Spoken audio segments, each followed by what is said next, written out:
Pachpadra refinery में आग की वजह आई सामने, जानकर भौचक्के रह जाएंगे आप भी। जी हाँ, नमस्कार, मेरा नाम है मनस्विनी और आप देख रहे हैं भारत अवतार।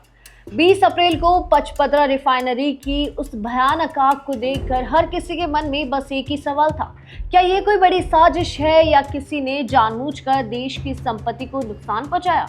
तो चलिए, आज इन सारे सवालों का पर्दा अब उठ गया है। दरअसल एनआईए की जांच में जो सामने आया वो साजिश से भी ज्यादा डरावना है।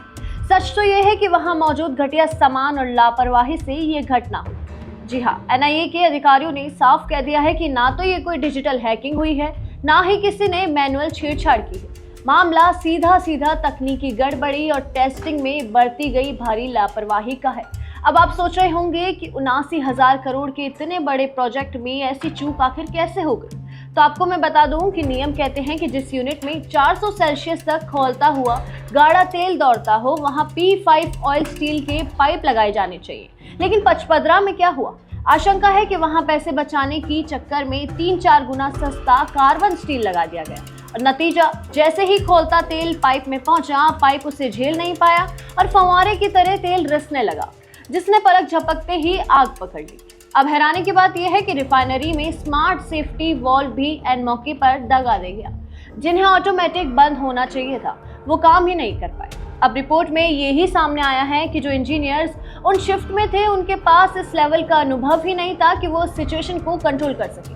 और सबसे बड़ा सवाल तो ये है कि पिछले 5 साल पहले भी विशाखापट्टनम रिफाइनरी में ठीक ऐसा ही हादसा हुआ था।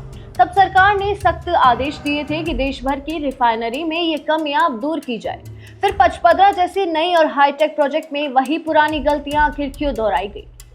आपको ये भी बता दूं कि ये जांच में ये भी सामने आया है कि हाइड्रो टेस्टिंग जो हफ्ते में पूरी होनी चाहिए थी, वो महीने तक वहीं चल रही थी। क्या वहां लीकेज को छुपाने के लिए सिर्फ पैचवर्क यानी जुगाड़ किया जा रहा था? क्या 79,000 करोड़ के प्रोजेक्ट की क्वालिटी से समझौता किया गया? एनआईए की रिपोर्ट तो बस शुरुआत है। अब असली सवाल उन शहरों पर उठेंगे जिन्होंने इस लापरवाही को हरी झंडी दी, क्योंकि ये सिर्फ आग नहीं, देश के भरोसे के साथ एक खिलवाड़ था। तो लबुलुआब ये है कि पचपदरा की ये आग कोई बाहरी हमला नहीं, बल्कि सिस्टम के अंदर लगी भ्रष्टाचार और लापरवाही की दीमक का नतीजा है। जब आप तकनीक की जगह जुगाड़ और अनुभव की जगह नौसिखियों पर भरोसा करते हैं, तो अंजाम ऐसा ही होता है। लेकिन हमारी अपनी कमियों ने जो नुकसान किया, आखिर उसका भरपाई कौन करेगा? उम्मीद है कि इस रिपोर्ट के बाद जिम्मेदार कुर्सियां हिलेगी और भविष्य में किसी और रिफाइनरी को इस तरह टेस्टिंग ग्राउंड नहीं बनाया जाएगा। तो इस खुलासे पर आपके क्या विचार हैं, हमें कमेंट सेक्शन में जरूर बताएं और ऐसी ही तमाम खबरें और अपडेट्स के लिए देखते रहिए भारत अवतार। धन्यवाद।